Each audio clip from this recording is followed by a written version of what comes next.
बच्चों, मैं doctor KB. Singh, जनपद सिद्धार्थनगर से। आज मैं सिंथेसिस के बारे में चर्चा करूंगा। सिंथेसिस में आज चर्चा का विषय है कंपाउंड सेंटेंस बनाना।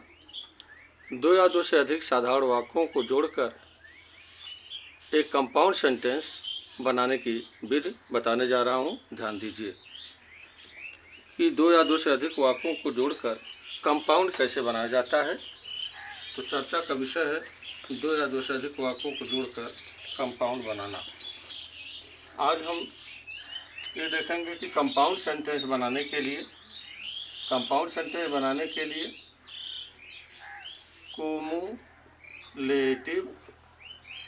कोमुलेटिव कंजंक्शन का प्रयोग करते हैं। किसका? कंपाउंड सेंटेंस बनाने के लिए कोमुलेटिव कंजंक्शन का प्रयोग करते हैं। अब ये कोमुलेटिव कंजंक्शन का प्रयोग करके compound sentence banana.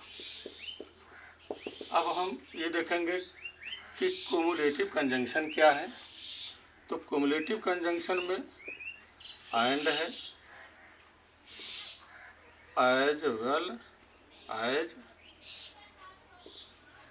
Not only, इसके साथ में बट आल्सो का प्रयोग होता है। नॉट ओनली, बट आल्सो, ये जोड़े में चलते हैं।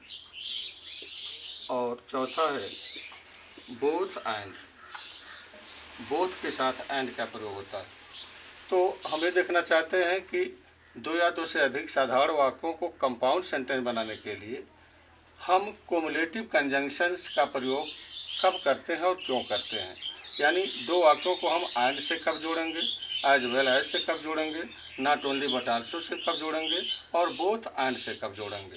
तो कोमुलेटिव कंजंक्शन में हम कोमुलेटिव कंजंक्शन का प्रयोग तभी करेंगे, यानी and, as well as, not only but also और बोथ एंड का प्रयोग हम तब करेंगे जब दोनों वाक्यों में धनात्मक संबंध हो।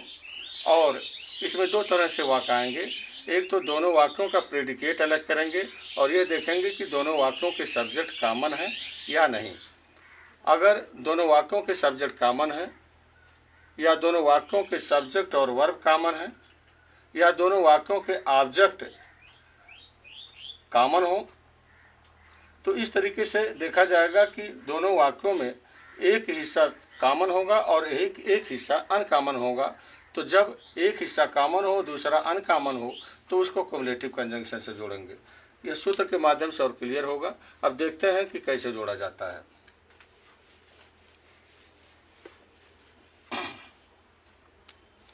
अब इसमें पॉइंट 1A, कंपाउंड सेंटेंस बनाना। पॉइंट 1A में हम देखेंगे कि दोनों वाक्यों में जो सब्जेक्ट होगा, पहले वाक्य का सब्जेक्ट और दूसरे वाक्य का सब्जेक्ट, ये दोनों सब्जेक्ट कॉमन होना चाहिए। कॉमन का मतलब एक ही व्यक्ति या एक ही वस्तु दोनों में होना चाहिए। जो सब्जेक्ट यहाँ होगा वही सब्जेक्ट यहाँ होगा। अगर यहाँ ही लिखा है तो यहाँ ही होगा, यहाँ सी है तो यहाँ सी हो, यहाँ किसी पुरुष का नाम हो जैसे रवि है तो यहाँ ही होगा, यहाँ सीता है तो यहाँ सी होगा, कोई निर्जीव वस्तु होगा तो यहाँ इट होगा। तो इस कहेंगे दोनों कॉमन है। तो जब दोनों के सब्जेक्ट कॉमन हो और दोनों वाक्यों का प्रेडिकेट अनकॉमन हो, क्या हो? अनकॉमन। जब दोनों वाक्यों के सब्जेक्ट कॉमन हो और दोनों के प्रेडिकेट अनकॉमन हो यानी अलग अलग हो, तो हम इसे कोमुलेटिव कंजंक्शन से जोड़ते हैं, यानी एंड से जोड़ते हैं, एज वेल एज से जोड़ते हैं, not only but also say जोड़ते हैं और बोथ एंड से जोड़ते हैं। कोमुलेटिव कंजंक्शन में चार मुख्य रूप से हैं, and, as well as, not only but also और बोथ एंड। आप उस वाक्य को, एक ही वाक्य को चार तरह से जोड़ सकते हैं।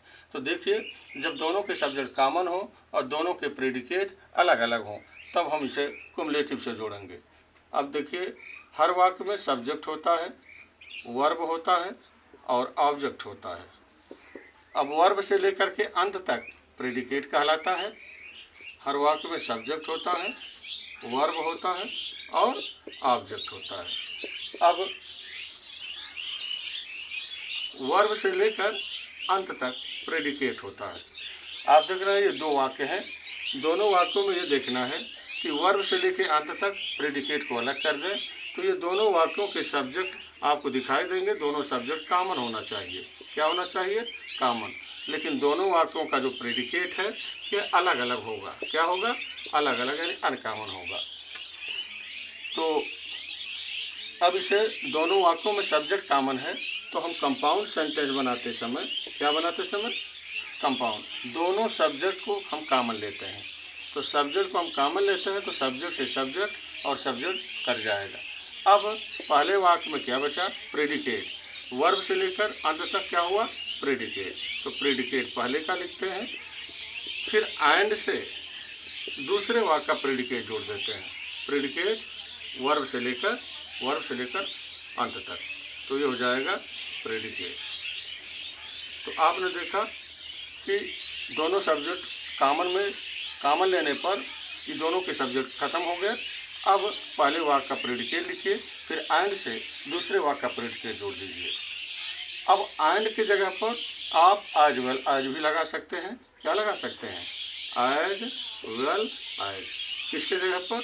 एंड की जगह पर एज वेल एज भी लगा सकते हैं। और अगर not only but also say जोड़ना है तो ये पहला प्रेडिकेट के पहले आप नॉट ओनली लगाएं। नॉट ओनली, पहला प्रेडिकेट के पहले नॉट ओनली और दूसरे प्रेडिकेट के पहले नॉट ओनली का जोड़ी है बट आल्सो, या नॉट ओनली की जगह पर आप बोथ भी लगा सकते हैं और बट आल्सो की जगह पर एंड लगा सकते हैं। तो चार तरह से ये वाक्य जुड़ रहे हैं। तो हम ये देख रहे हैं कि ऐसे भी जोड़ सकते हैं, या सब्जेक्ट फिर प्रेडिकेट पहले का, एंड की जगह पर एज वेल एज, फिर प्रेडिकेट दूसरे का। इसे ऐसे भी जोड़ सकते हैं, या सब्जेक्ट अब पहला प्रेडिकेट के पहले नॉट ओनली लगाएं, नॉट ओनली, और फिर प्रेडिकेट पहले का, फिर नॉट ओनली का जोड़ीदार है बट आल्सो, फिर प्रेडिकेट दूसरे का। आप चाहें तो इसे सब्जेक्ट नॉट ओनली की जगह पर बट आल्सो, बोथ, फिर प्रेडिकेट पहले का, बट आल्सो की जगह पर बोथ का जोड़ीदार एंड, फिर प्रेडिकेट दूसरे का। तो एक ही वाक्य को आप चार तरह से जोड़ सकते हैं। अब आइए हम देखते हैं जोड़ते कैसे हैं।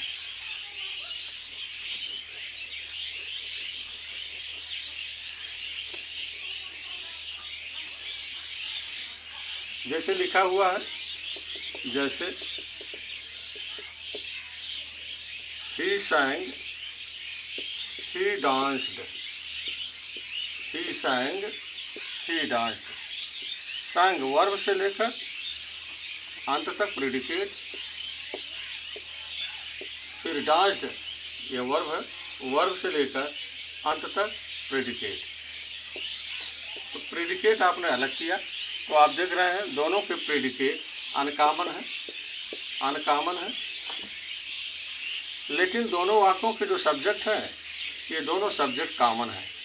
दोनों सब्जेक्ट क्या है? कॉमन है। तो जब एक हिस्सा कॉमन हो और दूसरा अनकॉमन हो तो उसे क्युमुलेटिव से जोड़ते हैं। तो आप देखें जोड़ेंगे कैसे? दोनों में कॉमन क्या है? Subject.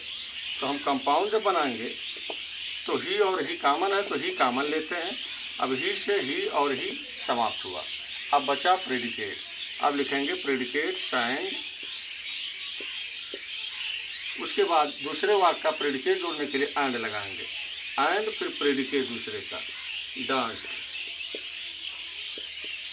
He sang and danced. अब इस वाक्य को आप ऐसे भी जोड़ सकते हैं, ही sang एंड की जगह पर as well as, as well as, फिर दूसरा प्रेडिकेट डांस्ड। आप इस वाक्य को इस तरह से जोड़ सकते हैं कि पहला प्रेडिकेट के पहले नॉट ओनली, फिर प्रेडिकेट sang, नॉट ओनली का जोड़ीदार है बट आल्सो, फिर दूसरा प्रेडिकेट डांस्ड। आप इस वाक्य को इस तरह से भी जोड़ सकते हैं कि पहला प्रेडिकेट के पहले बोथ, फिर प्रेडिकेट पहला sang, बोथ का जोड़ीदार है एंड, फिर दूसरे का प्रेडिकेट जोड़ेंगे डांस्ड। तो इस तरीके से जब दोनों के सब्जेक्ट कॉमन हो और दोनों वाक्यों के प्रेडिकेट अनकॉमन हो तो इसे हम क्युमुलेटिव कंजंक्शन से जोड़कर कंपाउंड बनाते हैं। तो मुझे लगता है आप लोगों को समझ में आ गया होगा। धन्यवाद।